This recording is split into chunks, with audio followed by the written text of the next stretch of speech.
masyarakat juga ingat Mas Hasan Nasbi ini kalau jadi tim ses yang didukung selalu menang ya Mas ya? Terus terang saya mungkin nggak bisa menjawab itu. Justru kan saya tidak di dunia komunikasi. Masuk hutan tahun 90 dan baru keluar lagi tahun 2025 dia punya pernyataan kayak gitu, saya masih bisa mengerti. Ada kepalanya dilantik tuh masih kuyang.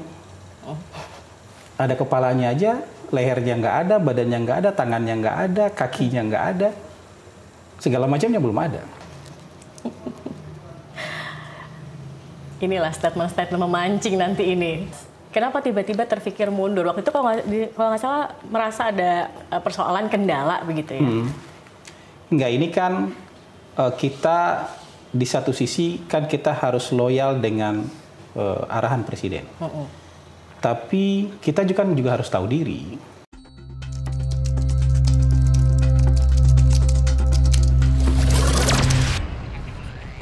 Kembali lagi di Penjaga Harapan bersama saya Zaki Arfan. Seperti biasa kami akan menghadirkan narasumber-narasumber yang mereka memang bekerja untuk menjaga harapan agar negara ini tentunya tetap bisa maju dan terus berkembang. Nah, kali ini saya udah kedatangan bintang tamu yang sebenarnya sudah lama juga nih kita targetkan untuk duduk bersama di Penjaga Harapan. Alhamdulillah hari ini sudah bisa datang ke sini.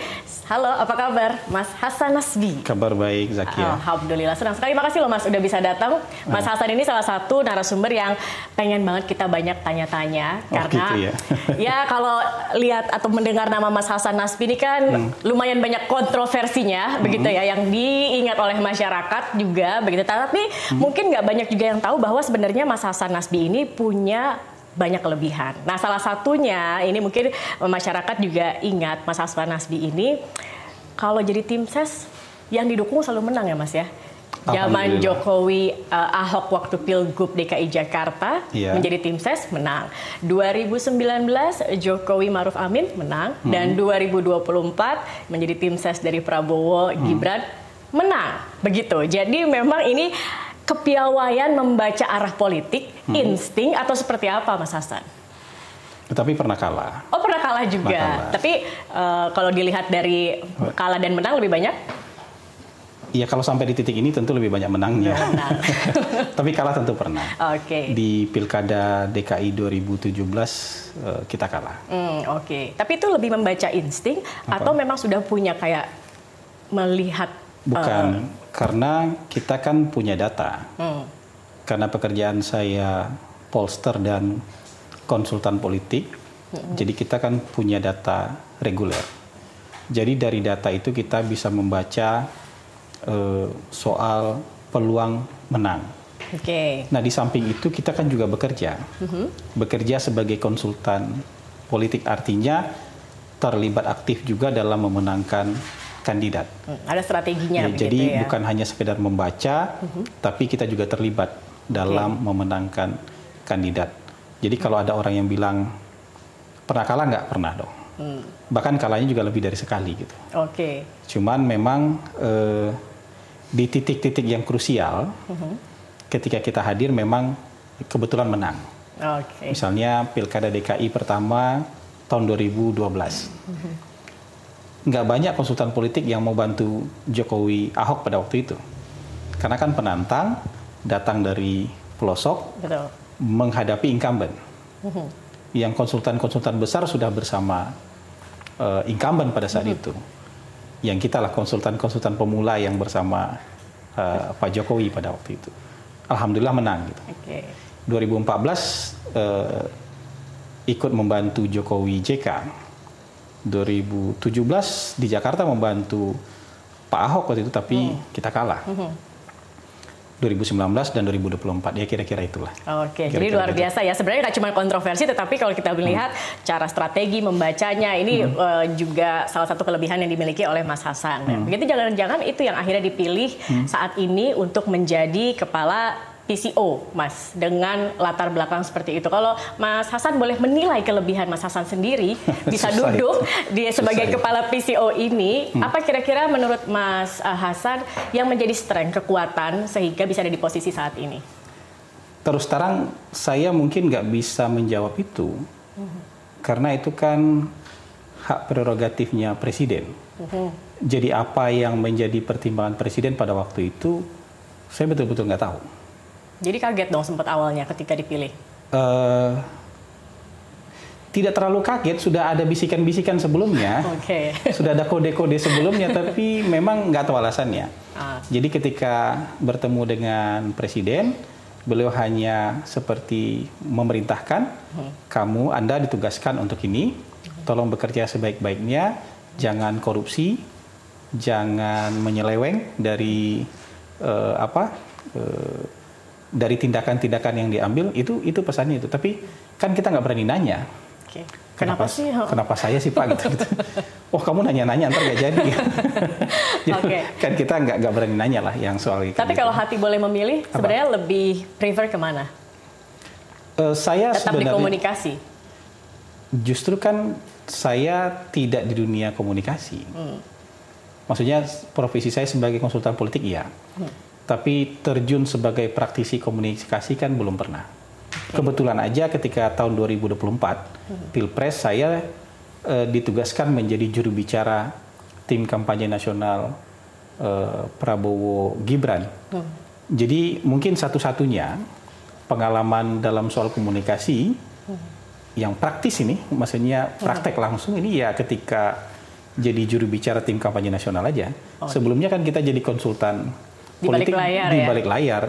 Jarang sekali kita tampil ke depan untuk ya di depan panggung untuk menyampaikan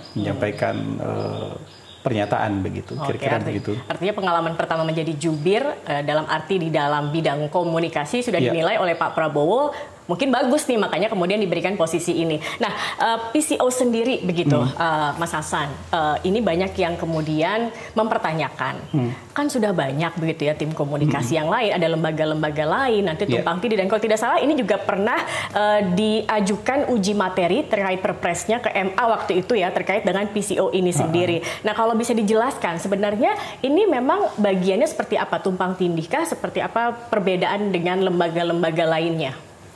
Ya mungkin kita berbeda dengan banyak negara yang mungkin ketika kantor komunikasinya lebih sentralistik dan berada di satu kantor.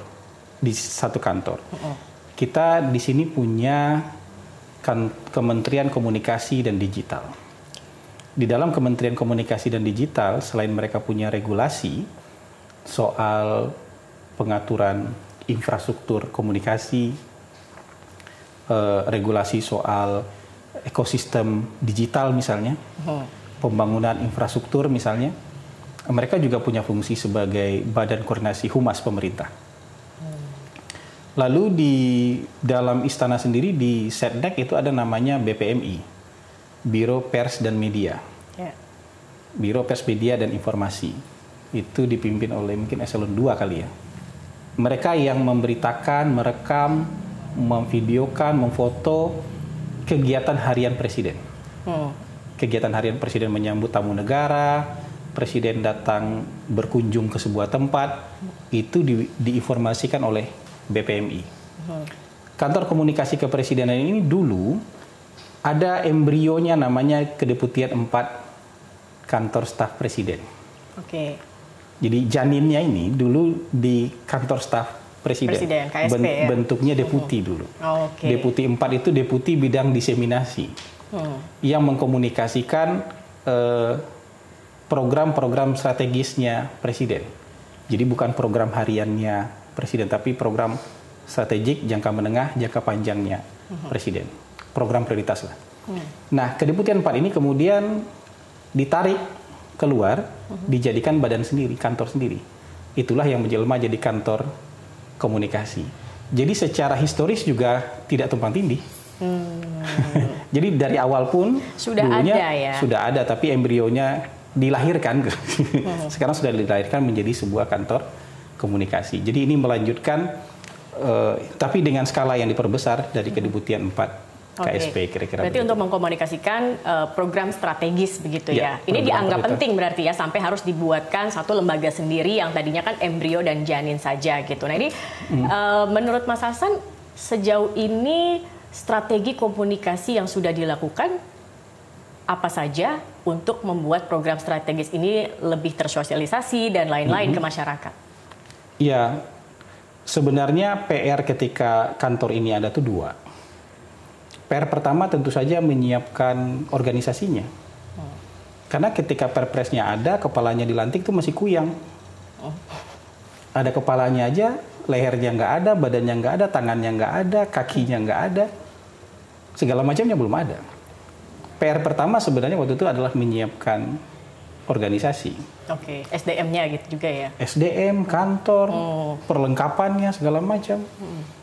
Itu bukan hal yang sederhana buat saya yang dari swasta masuk ke dunia pemerintah itu masuknya serba nggak tahu kita labirinnya di mana. Oke. Ya, tapi orang kan nggak mau tahu itu. Ketika kita sedang berjuang membangun institusi, kan kita nggak bisa menunda pekerjaan. Pekerjaan nih, membangun komunikasinya juga sudah harus dimulai. Dan kita bekerja keras untuk menerjemahkan perpres itu. Kan modal kita dari peraturan Presiden nomor 82 aja. Apa yang jadi pekerjaan kita. Dan yang pertama kita lakukan adalah mengkonsolidasikan program-program prioritas yang ada di berbagai kementerian dan lembaga. Karena ini menjadi tanggung jawab kita untuk dirumuskan strategi komunikasinya. Jadi setiap bulan sekarang memang tim dari PCO itu menyiapkan agenda setting yang akan dibagikan ke kementerian dan lembaga terkait. Sesuai dengan program prioritas apa yang akan diluncurkan pada jangka waktu bulan, misalnya 1 bulan ke depan atau 2 bulan ke depan. Misalnya 2 bulan ke depan, Juli Agustus itu kan akan ada sekolah rakyat, akan ada sekolah Garuda, akan ada koperasi desa Merah Putih. Nah, kita bikinkan agenda setting untuk 3 hal ini. Jadi kira-kira begitu. Jadi mau nggak mau kan program strategis itu tidak hanya berpusat di istana, tapi ada juga di kementerian dan lembaga. Kantor kita juga harus mampu menjahit itu dengan kementerian dan lembaga. Artinya isu-isu seperti kepala babi, terus private jet waktu itu bukan ranahnya Mas Hasan sebenarnya ya untuk menjawab. Iya, tapi memang kita tidak bisa menghindar. Kan aneh ketika jadi salah nanya sebenarnya kalau nanyanya ke Mas Hasan ya untuk isu-isu seperti itu. Saya juga nggak bilang salah nanya, tapi kan begini. Dalam kehierarkian di lingkungan sekretaris negara, itu pejabat paling senior itu adalah Menteri Sekretaris Negara. Yang tahu semua hal itu Menteri Sekretaris Negara. Jadi kalau mau bertanya apa saja, cakupan pengetahuannya jauh lebih luas. Karena semua kebijakan pasti lewat meja beliau. Itu pejabat paling, dan beliau boleh bicara. Gitu. Jadi dengan sendirinya beliau punya hak untuk bicara. Yang kedua paling senior itu Kepala Staf Presiden. Karena banyak juga pekerjaan-pekerjaan strategis, program prioritas yang debottleneckingnya dilakukan oleh oleh kantor staf presiden. Jadi banyak juga tahunya. Jadi kalau ditanya, misalnya di Mensesnek nggak bisa ditanya, kepala staf presiden bisa ditanya. Ada layernya ya? Ada layernya. Dan yang paling bungsu itu kita. Yang paling bungsu itu kita. Jadi kalau misalnya susah dia ketemu Mensesnek, susah ketemu dengan kepala staf presiden, yang paling available siapa? Kepala Komunikasi Kepresidenan. Berarti Mas Hasan yang lebih gampang dihubungi oleh media ya kalau untuk mengonfirmasi lebih aksesibel aja gitu, lebih aksesibel aja. Humble sekali, luar biasa. Ini tipe narasumber yang disukai oleh media karena senantiasa available untuk dimintai tanggapan. Luar biasa loh. Jadi kira-kira kayak gitu. Tapi Mas Hasan waktu itu kan sempat mau mundur ya ketika lagi ramai waktu itu kontroversi sempat mau mundur. Kenapa Mas? Kenapa tiba-tiba terpikir mundur? Waktu itu kalau nggak salah merasa ada persoalan kendala begitu ya? Enggak, ini kan kita di satu sisi kan kita harus loyal dengan arahan presiden. Tapi kita juga harus tahu diri. Tahu diri itu penting. Jadi kalau ada persoalan-persoalan yang kita tidak sanggup atasi, kita kan harus tahu diri. Dan tahu diri itu menurut saya bagian dari loyalitas juga. Karena kan coba bayangin kalau kita nggak tahu diri, kita nggak bisa selesaikan ini masalah terus kita tetap bertahan di situ, mungkin efeknya akan lebih buruk buat pemerintah nanti. Makanya kita mengambil opsi itu. Demi kebaikan semuanya begitu ya? Iya, demi kebaikan, tapi nggak boleh ya gimana? Kalau nggak boleh, kalau boleh tahu nih Mas Hasan, waktu itu apa sih omongan dari Pak Prabowo sendiri ke Mas Hasan ketika akhirnya menolak pengunduran diri Mas Hasan? Apa kata-kata persisnya? Oh, kalau dengan presiden justru tidak ada dibahas itu. Tapi penolakan itu langsung dari presiden kan waktu itu? Iya, begini. Pokoknya presiden arahannya ke saya ketika ketemu itu, arahannya kalau ada masalah, bicarakan. Kalau ada hal yang harus diperbaiki, perbaiki. Kalau ada salah-salah, itu biasa. Itu aja. Oke. Jadi itu saja ya, nggak ada spesifik misalnya kayak kamu itu saya percaya karena saya apa-apa lah, itu nggak ada Presiden spesifik memang itu ya? menunjukkan posisi beliau yang presidensial, jadi tidak bernegosiasi. Jadi beliau kasih perintah aja. Oke. Kalau ada masalah, bicarakan. Kalau ada hal yang perlu diperbaiki, perbaiki. Kalau ada salah-salah, salah itu biasa. Oke. Dan sisanya saya bicara dengan Mensesnek dan Seskap, udah itu aja. Jadi selesai jadinya ya. Jadi tapi itu efektif, maksudnya itu tipikal kepemimpinan yang efektif. Kita nggak ngebahas apa yang kemana-mana nanti gitu. Pokoknya perintahnya ini sudah kerjakan. Ngomong-ngomong tentang kontroversi, kan bukan Mas Hasan aja sebenarnya nih. Banyak sekarang tuh kutipan-kutipan dari statement pejabat dan lain-lain yang cukup menimbulkan kegaduhan di masyarakat. Sampai akhirnya ada yang berpikir jangan-jangan ini strategi komunikasinya seperti ini begitu, Mas. Kalau Mas Hasan melihatnya apakah memang seperti itu? Gini, negara kita kan memilih untuk menempuh jalan demokrasi. Dan jalan demokrasi itu memang harus diakui agak-agak berisik kan. Karena semua orang boleh bicara kan. Oke. Mau dia paham nggak paham, dia boleh bicara. Ya, mau dia lagi bagus moodnya, lagi nggak bagus moodnya, dia boleh bicara, boleh komentar. Apalagi sekarang orang cenderung sumbunya lebih pendek, membaca judul saja. Beritanya utuh nggak pernah dibaca. Kita ini lebih banyak sekarang memakan judul nih. Atau ada videonya nggak mau dilihat. Pokoknya udah ada judul ini aja udah. Oke. Sudah langsung tersulut untuk memang di negara-negara lain mereka beberapa negara itu nggak mau pusing dengan ini. Buat mereka ya udah daripada ribut-ribut kita tutup aja, di ban aja. Kan ada beberapa negara dia di ban aja, media sosial dia ban. Jadi orang nggak punya saluran untuk berkomentar, rusuh, kontroversi dan segala macam. Tapi negara kita kan memilih jalan demokrasi. Makanya kita juga harus siap dengan itu. Jangankan bicara salah, bicara benar pun bisa diplesetkan kok. Jadi salah. Jadi anggap itu sebagai sebuah risiko aja. Tapi risiko itu kan kita kasih penjelasan. Bahkan kalau lagi tensinya tinggi itu kasih penjelasan juga kadang-kadang nggak mau didengerin kan. Jadi tapi butuh kesabaran karena kita memilih jalan demokrasi. Gitu. Jadi saya kasih gambaran gini Zaskia. Kalau ada petani yang apa? Ini kita bicara dalam konteks keriuhan di media sosial. Kalau burung pemakan padi itu kalau cuma satu burung makan padi itu mungkin efeknya nggak banyak buat petani. Tapi kalau satu rombongan burung datang ke sebuah sawah, itu hasil kerja petani 100 hari habis loh itu. Makanya petani di era demokrasi, yang demokratis itu, kan digantungin kaleng-kaleng. Kalau kamu tahu tuh di desa itu digantungin tali-tali kaleng-kaleng, dia tarik tuh. Untuk menghalau burung-burung pemakan padi tadi. Berisik ya. Burungnya terbang juga berisik, tapi burungnya nggak mati. Burungnya bisa datang lagi, bisa. Hanya dihalau aja, tapi emang penghalau itu jadi ribut. Ada negara-negara yang nggak demokratis memang, dia pakai ultrasonik aja. Senyap kita nggak dengar, tapi burung nggak berani datang.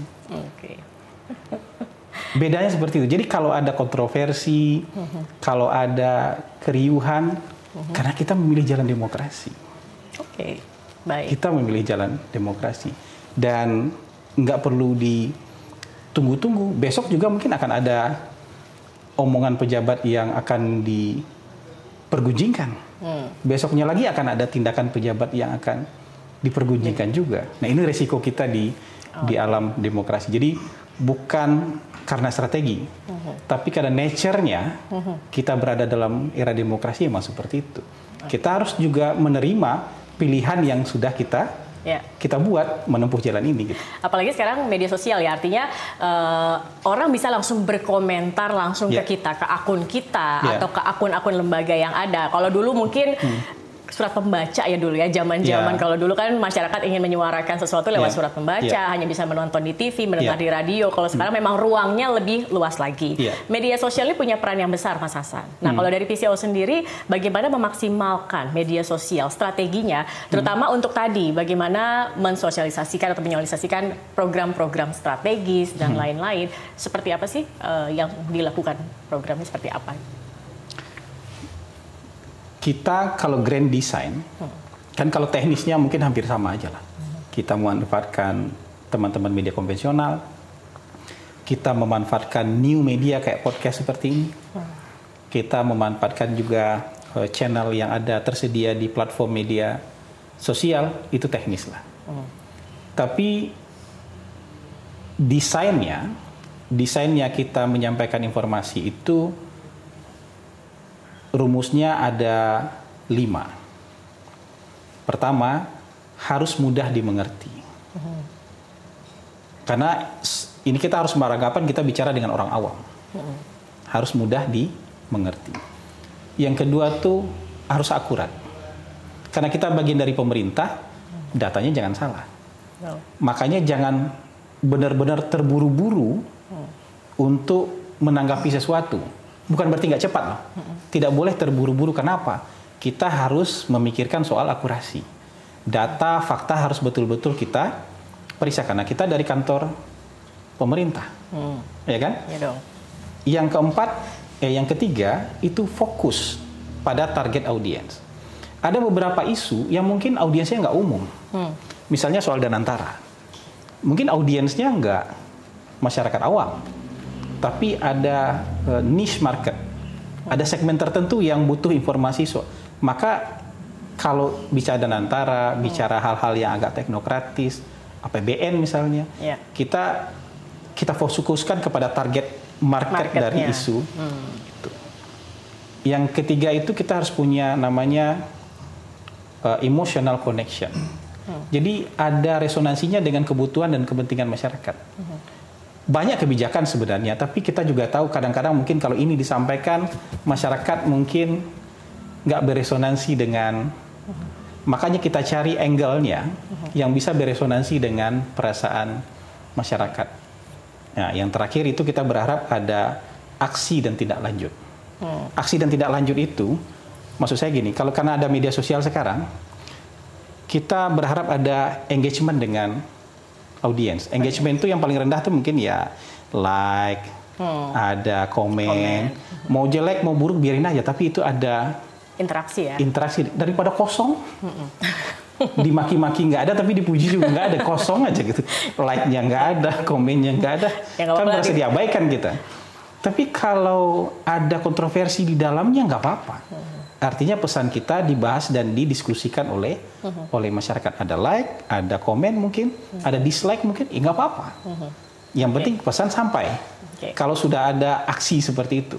Dan aksi yang kita harapkan adalah di-share. Jadi kalau dia merasa ini penting, dia share ke teman, ke keluarga. Jadi, nah itu kira-kira grand design. Dan komen itu juga bisa sebagai evaluasi juga ya, bagaimana kemudian reaksi, tanggapan, mungkin masukan itu dari komen gitu ya. Nah buat yang nonton juga jangan lupa komen-komen di Penjaga Harapan nih, siapa tahu bisa dapat masukan juga. Jadi kita nggak pernah tutup tuh komen negatif. Oke, janganlah. Nanti jadi, lebih kontroversi lagi kalau ditutup. Dibiarkan aja, dibiarkan karena itu artinya pesan sampai. Pesan sampai ini ada setuju nggak setuju itu urusan lain. Tapi target kita pesannya sampai. Bisa sampai. Kalau ada perdebatan di dalam komen itu berarti ada diskusi di sana. Betul. Pesan kita artinya ada impactful. Nah, jadi grand design yang tadi yang dirumuskan 5 tadi itu disatukan dalam satu kata namanya impactful communication. Komunikasi yang ada impact-nya. Karena selama ini mungkin banyak komunikasi, tapi masuk kuping kanan, keluar kuping kiri, nggak nempel. Beritanya ada berapa? Ada 200 berita, tapi orang nggak ada yang tahu berita itu. Normatif misalnya begitu ya. Jadi kita usahakan itu impactful communication. Oke, baik. Nah, ini termasuk ini nggak sih Mas, kayak menggunakan juga strategi misalnya influencer atau mungkin juga buzzer begitu untuk salah satunya menyosialisasikan program-program dan lain-lain, itu juga termasuk dipakai oleh pemerintah tidak? Kalau iya misalnya, itu seperti apa etika dan batasannya? Gini, saya perlu jelaskan agak panjang sedikit supaya konteksnya dapat nih. Pendukung Prabowo Gibran itu 96 juta. Diskon 10% masih mungkin 86 juta, 87 juta. Diskon 20% masih 78, 79 juta. 80 juta lah. Udah diskon itu. Jadi kalau ada orang dari antara 85 juta kemudian 10 juta aja membela pemerintah, mau dituduh buzzer nggak? Sekarang itu kan banyak cancel culture atau labeling yang kemudian menjudutkan orang, membuat orang akhirnya nggak mau lagi disudutkan aja orang yang bela pemerintah. Para pendukung pemerintah ini banyak. Ada puluhan juta ketika bela pemerintah dia dianggap buzzer, penjilat pemerintah, mitra rezim. Di cancel pokoknya orang ini, cancel culture, di cancel supaya dia nggak bisa eksis lah, gitu. Padahal pendukung pemerintah ini banyak. Kalau kita sekarang mengencourage orang-orang yang mendukung pemerintah untuk juga berani menyuarakan pendapat dia, atau kemudian menyuarakan kembali, merepost itu namanya, menyuarakan kembali apa yang disampaikan, keterangan disampaikan oleh pemerintah, termasuk oleh PCO. Apakah mereka buzzer? Enggak buzzer. Tapi apakah kita bekerja sama dengan teman-teman yang kemudian punya pengaruh besar? Iya, kita menjalin komunikasi dengan mereka.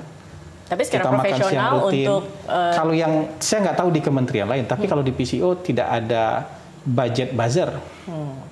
Influencer? Tidak ada budget influencer. Jadi kita menggunakan aset-aset yang kita miliki dan kita menggunakan pertemanan yang karena yang mau mendukung pemerintah ini untuk maju banyak sekali. Selama ini mereka jadi silent supporter karena nggak punya bahan. Kan kita mau berdebat di warung aja harus punya bahan kan. Kalau kita sediakan bahan ya mereka ambil itu bahan. Dan mereka pakai untuk berdiskusi, meyakinkan temannya yang tidak yakin. Dan dia bukan buzzer.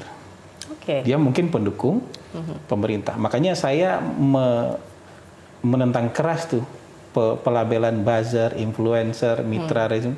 Pendukung pemerintah ini banyak kok. Tadi ya kita kan hidup di iklim demokrasi, jadi pasti ada yang setuju, ada yang tidak setuju. Setiap kebijakan pasti ada pro, ada kontra. Pasti. Ya? Dan nature itu nggak harus kita sesali. Maksudnya kita sudah memilih jalan itu, jadi nature-nya harus kita terima. Gitu. Mas Hasan, yang lagi ramai juga sekarang di medsos adalah akun @cekfakta_RI ya. Yang kemarin ini lagi ada satu ramai, kalau nggak salah DJ Doni, yang juga dia merasa apa yang disampaikan itu bukan hoax, tapi masuk ternyata di Cek Fakta itu termasuk dalam kalau tidak salah tanda kutip hoax. Dan juga adalah kritik-kritik terkait dengan akun Cek Fakta RI. Nah ini emang bagaimana sih Cek Fakta RI ini menilai sebuah konten ini termasuk memang hoax atau bukan? Apa indikatornya? Kita itu punya kategori yang cukup lengkap lah. Kalau di negara lain tuh mereka cuma punya, kayak di Turki misalnya, mereka cuma punya Center for Combating Disinformation. Tapi memang kantornya besar. Banyak negara tuh punya Center for Combating Disinformation, tapi semuanya hanya dibilang disinformasi. Kita merincinya lebih detail. Ada disinformasi, kita sebutnya DFK, ada fitnah, ada kebencian. Makanya dikasih itu. Ada labelnya. Ada label pengkategorian. Kalau memang informasi yang salah, kita kasih tahu kalau itu salah. Karena selama ini nggak ada dari pemerintah, atau minim lah dari pemerintah, yang menyuarakan ini berita ini nggak benar loh. Ini statementnya nggak benar. Padahal itu statement itu diikuti dan diamini oleh banyak orang. Tapi kan kita nggak bungkam dia bicara. Dia kritik balik juga kita biarkan. Dia mau membela diri juga nggak apa-apa. Tapi dari percakapan ini kita berharap akan saling memperbaiki diri. Lebih hati-hati lagi nih. nggak sembarang ngebongkar atau nggak terburu-buru menyampaikan sebuah fakta yang belum dia dalami. Jadi kita nggak hanya orang per orang yang mengkritik kita, media juga mengkritik kita, ada koalisi masyarakat apa mengkritik kita, tapi ini mau kita jalankan cukup supaya sama-sama menjaga diri, tidak menyebarkan informasi-informasi yang tidak benar. Kita yakin semua akan sama-sama menjaga diri, kalau nggak kena label nih. Semua akan sama-sama menjaga diri nih. Itu yang saya sebut tadi dengan pasti berisik. Jadi ketika kita menghalau disinformasi, fitnah dan kebencian juga menarik itu tuh. Menarik tali yang ada kaleng-kalengnya tadi itu juga tuh. Tapi kan burung-burungnya tetap hidup. Tidak dimatikan, tanda kutip. Tidak dimatikan. Tidak pakai ultrasound yang tadi ya. Kita nggak mau hasil kerja pemerintah habis. Dimakan oleh disinformasi, fitnah dan kebencian yang merajalela. Makanya kita buatkan cek fakta, pasti bikin berisik. Yang namanya demokrasi di mana yang kan tenang-tenang dan pasti bikin berisik. Tapi dialektikanya kita yakin akan menghasilkan lagi nanti konten yang lebih baik, berita yang lebih baik, judul yang lebih baik, data dan informasi yang lebih akurat. Artinya sebenarnya tidak anti kritik ya, karena kan banyak yang menganggap nih sepertinya kok anti kritik, ada pembungkaman dan lain-lain. Yang siapa itu yang menganggap kayak gitu? Ya netizen banyak yang bersuara seperti itu. Kok kalau kayak orangnya, rasanya kayak balik lagi, kita harus dibungkam lagi. Kalau orangnya masuk hutan tahun 90 dan baru keluar lagi tahun 2025, dia punya pernyataan kayak gitu, saya masih bisa mengerti. Tapi kalau nggak pernah masuk hutan tahun 90, artinya ketika zaman itu gitu susah mengkritik, terus dia masuk ke dalam hutan, bertapa di hutan, baru keluar lagi tahun 2025, dia nggak tahu ada perubahan gitu. Hari ini kritik apa yang nggak keluar dari bahasa apa nih? Jangan kritik deh, bahasa apa yang nggak keluar di media sosial? Jenis penghinaan apa yang nggak ada di media sosial hari ini? Termasuk terhadap pemerintah. Kata-kata kasar apa yang nggak keluar hari ini di media sosial, termasuk terhadap pemerintah? Terus atas dasar apa bilang dibungkam, anti kritik? Ada yang ditutup nggak komentar? Di lamannya PCO misalnya, ada yang ditutup nggak komentar? Ada yang dihalang-halangi nggak? Nggak ada. Ini maksudnya ketika mengkritik, menyampaikan soal dianggap anti kritik kan harus ada dasarnya. Itu yang saya katakan, kecuali Anda sudah masuk hutan di tahun 90 dan baru keluar lagi kemarin. Anda datang dengan paradigma Anda yang lama gitu. Atau Anda tidur di gua selama 40 tahun, atau 35 tahun Anda tidur di gua, Anda baru keluar lagi sekarang, baru Anda bilang ini begini-begini, saya masih bisa paham. Tapi kalau masih hidup di antara kita Anda selama ini, di bagian mana itu yang bisa dibilang pembungkaman? Gitu. Jadi artinya, ini penting itu, mengkurasi statement. Saya sering juga dengan teman-teman wartawan itu mengkurasi pernyataan. Dengan enaknya misalnya bilang gini, apa pendapat Anda soal terjadinya gelombang PHK? Saya bilang gelombangnya berapa tinggi? Inilah statement-statement memancing nanti ini. Nah, gelombangnya berapa tinggi? Terus kadang-kadang mereka, ya Anda dong yang tahu gelombangnya berapa tinggi loh. Kita mau menyamakan suhu dulu nih. Anda bicara gelombang, kita harus sama definisi gelombang kita. Kayak gitu-gitu. Terus misalnya soal pembungkaman juga bilang, siapa yang dibungkam? Siapa yang tidak boleh bicara hari ini? Ada nggak orang yang dipanggil terus dibilang kamu nggak boleh lagi bicara? Atau ditangkap karena bicara? Ada nggak?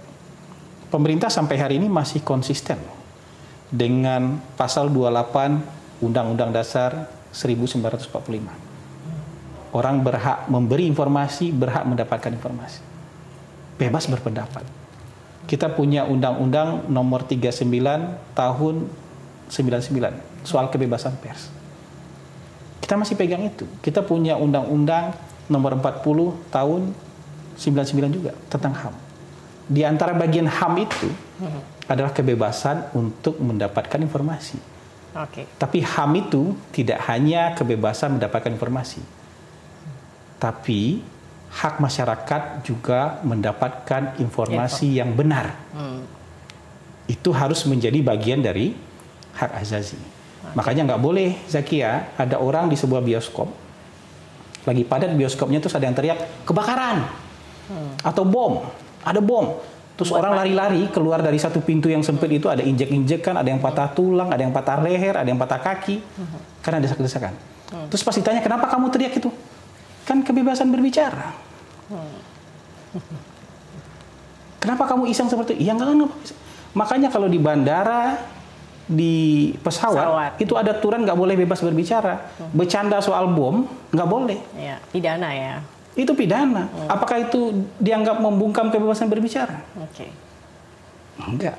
Jadi mendapatkan informasi yang benar itu merupakan bagian dari hak asasi. Jadi nggak boleh sembarang beritakan, nggak boleh sembarang menjudge orang, nggak boleh sembarangan memberikan informasi, karena mendapatkan informasi yang benar merupakan bagian dari hak asasi. Oke, berarti artinya kalau pemerintah sendiri melihatnya tidak ada anti kritik, tidak ada pembungkaman, karena selama ini juga meskipun banyak komentar negatif. Kadang-kadang tuh gini. Bahkan sampai tadi dikatakan kan kata-katanya sudah sangat jahat begitu, tidak ada kriminalisasi, tidak ada ancaman yang dilakukan pemerintah, jadi ya bebas saja. Tapi yang penting kalau informasi yang diberikan itu harus sesuai dengan fakta dan apa yang terjadi gitu. Makanya kita memilih jalan untuk juga melakukan koreksi terhadap informasi-informasi yang tidak benar.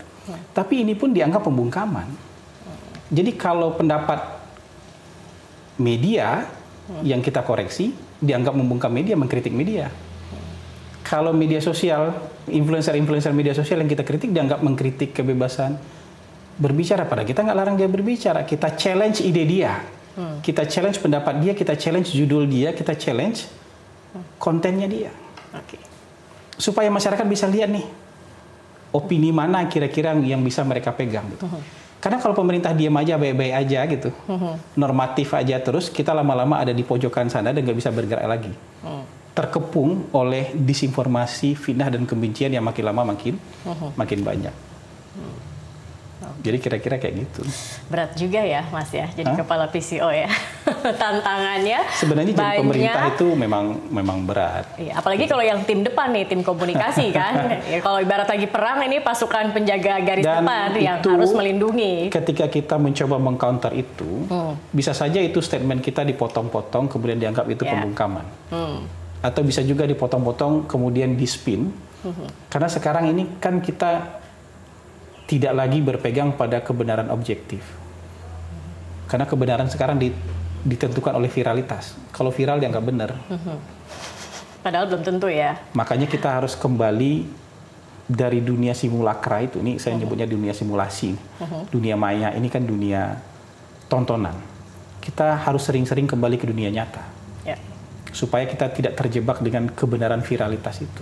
Ya, apalagi kalau orang sudah percaya itu paling susah mengubah mindsetnya ya. Kalau kita pun kasih fakta yang benar, data yang benar, kalau mereka sudah punya kepercayaan, oh ya ini kok yang benar, itu juga susah ya mengubah perspektifnya. Di media sosial memang terlihat semua orang seperti keras, keras pendirian, nggak bisa diubah. Tapi kalau kita ketemu langsung, baik orangnya ternyata. Dia kelihatan galak, apa segala macam kayak apa, tapi kita ketemu ngopi-ngopi baik kok orangnya. Mungkin media sosial jadi ajang pelampiasan masalah-masalah hidup atau kepahitan hidup kali jangan-jangan. Makanya salah satu solusi juga yang kita tawarkan. Kita juga punya namanya di PCO itu ada Satgas Outreach, Public Outreach. Jadi kita ngomongnya langsung sama masyarakat. Caranya mendatangi langsung? Bikin acara. Jadi stakeholder mana, kelompok masyarakat mana, relawan kah, kelompok ibu-ibu kah mau bikin acara, kita datang.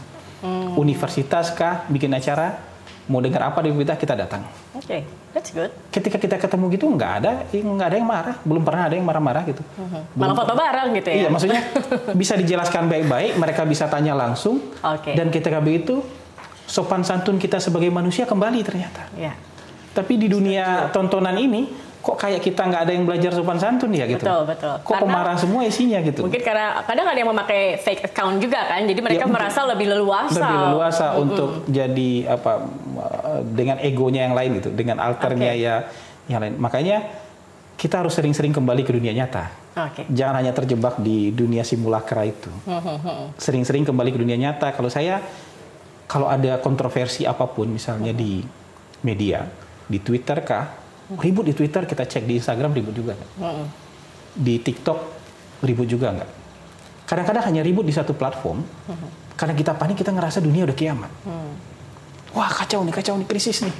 Ini kok udah. Padahal hanya badai dalam secangkir kopi. Makanya kita harus kembali ke dunia nyata nih, buka pintu. Ngobrol sama Zakia, ngobrol sama teman-teman di sini, ngobrol sama tukang ojek online, ngobrol sama sopir, sama security, sama pedagang. Cek suhu. Benar nggak badai di sini itu juga dirasakan oleh orang-orang di dunia nyata ini? Saya paling sering melakukannya kayak gitu dengan ART mungkin, dengan security mungkin, ngobrol. Benar nggak itu jadi isu di kalangan mereka?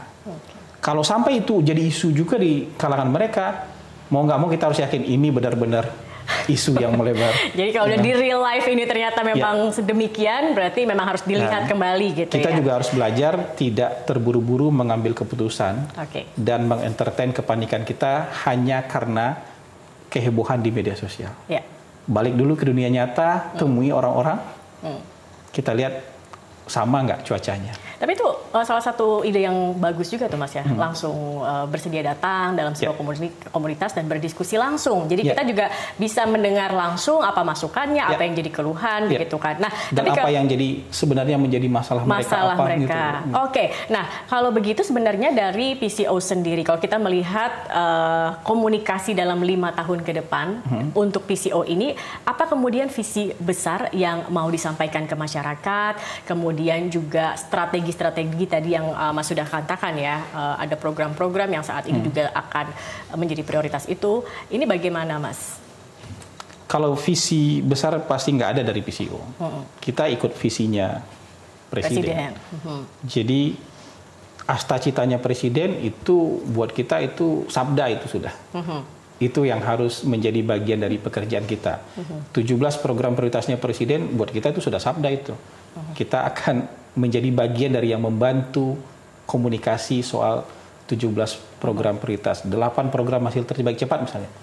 Termasuk juga tambahan-tambahan program yang dijalankan oleh Presiden dan kita terlibat di dalamnya. Visinya pasti visi Presiden. Presiden menginginkan Indonesia Emas itu betul-betul menjadi kenyataan, bukan hanya lip service-nya. Menjadi kenyataan betul-betul di tahun 2045. Window-nya sempit. Dari hari ini menuju itu cuman tinggal 20 tahun. 45 ya. Tinggal 20 tahun. Sempit sekali nih window-nya. Makanya beliau tekankan nggak ada bangsa yang maju selama elit-elitnya masih bertengkar. Elit-elitnya nggak rukun. Itu nggak lip service. Itu dari lubuk hati paling dalam dan serius mau beliau kerjakan. Serius mau beliau lakukan. Ayo kita sama-sama kumpul nih semua.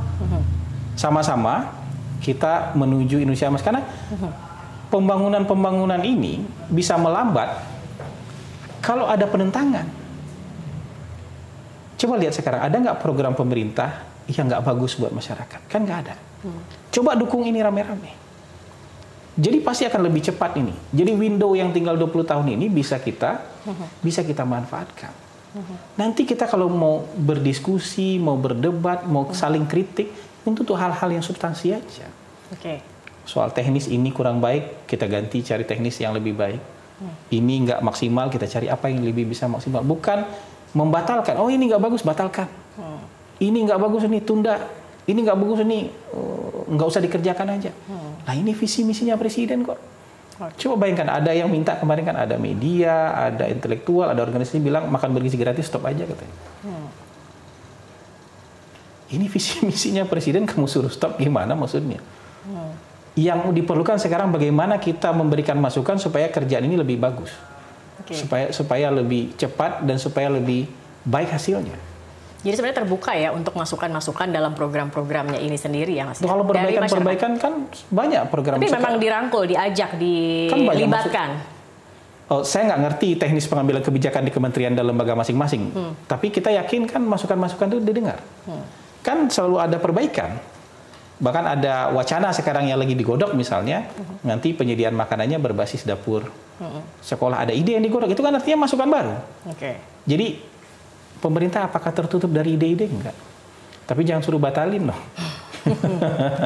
Kayak gitu, kira-kira begitulah.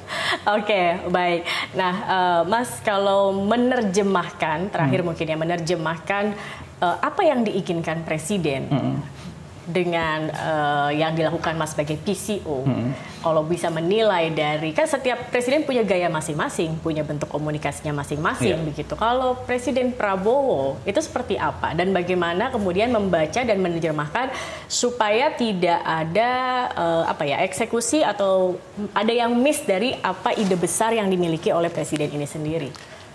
Kalau mengikuti perjalanan Presiden Prabowo dalam politik dalam 25 tahun terakhir, kan 25 tahun terakhir,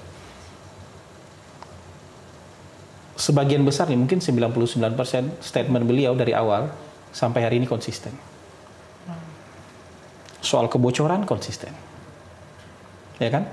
Soal pendidikan konsisten, soal efisiensi konsisten, soal mandiri, ketahanan energi, ketahanan pangan, kemandirian ekonomi konsisten. Soal kemungkinan ada perang konsisten. Hampir nggak ada yang berubah dari beliau. Jadi kalau kita mau membaca nih dokumen yang panjang ini, pidato-pidato beliau, tulisan-tulisan beliau, bahkan beliau bukukan tuh, ada Paradoks Indonesia, ada kepemimpinan militer. Itu pikiran yang mungkin konsisten dari 25 tahun yang lalu sampai hari ini. Jadi membaca itu, ini tinggal membaca kan. Kita membaca dan kita juga mendengarkan pidato-pidato beliau yang konsisten juga dari hari ke hari. Bayangkan Zaki ya, ini mau bulan keberapa? 9. Presiden Prabowo. Itu soal korupsi, nggak ada dalam pidato beliau kalau lagi rapat. Oke, selalu ditekankan tentang korupsi. Itu artinya beliau serius sekali soal ini. Bukan sekali dua kali di awal untuk pencitraan ngomong, enggak. Setiap rapat, setiap pertemuan itu terus yang mau terbuka, mau tertutup itu terus yang beliau. Ini perang yang harus dijalankan konsisten. Nah, kalau soal-soal teknis ya itu masing-masing kementerian lah menerjemahkannya nanti kan. Misalnya soal ketahanan pangan ya teknisnya mereka yang terjemahkan. Ketahanan energi nanti kementerian ini yang pokoknya targetnya kita mandiri secara kebutuhan pangan, kita mandiri secara energi. Itu teknisnya biar kementerian dan lembaga yang, tapi omongan beliau dari 25 tahun lalu sampai sekarang itu nyaris hampir seluruhnya konsisten dan nggak ada perubahan. Jadi tidak sulit ya untuk menerjemahkan apa yang menjadi keinginan. Tidak sulit. Iya. Baik, Mas Hasan Nasbi, terima kasih banyak sudah hadir. Sayangnya memang waktu kita terbatas. Tapi yang pasti kita tahu nih bahwa Mas Hasan Nasbi ini sebagai Kepala PCO, Presidential Communication Officer ini memang tidak mudah loh. Karena juga ini menyangkut tidak hanya bagaimana menyosialisasikan program-program prioritas, tapi juga bagaimana bisa membangun perspektif yang real dengan data dan fakta untuk masyarakat juga begitu. Termasuk ya Mas ya. Termasuk meng-counter DFK yang banyak itu. Dan itu nggak akan habis. Karena namanya netizen, akunnya aja banyak. Satu orang bisa punya banyak akun gitu ya. Oke, dan kita harapkan memang ke depannya Mas, tentunya kita menantikan nih sebagai Mas Hasan sebagai salah satu penjaga harapan untuk menjaga Indonesia. Tentunya kita akan harapkan juga akan banyak lagi nanti prestasi-prestasi dan juga program-program lain yang bisa langsung dirasakan oleh masyarakat dan bisa memberikan komentar positif lagi di media sosial maupun juga di kehidupan. Terima kasih banyak. Dan itulah perbincangan saya hari ini dengan Mas Hasan Nasbi. Terima kasih sudah menyaksikan. Kita jumpa lagi di episode selanjutnya. Sampai jumpa. Terima kasih.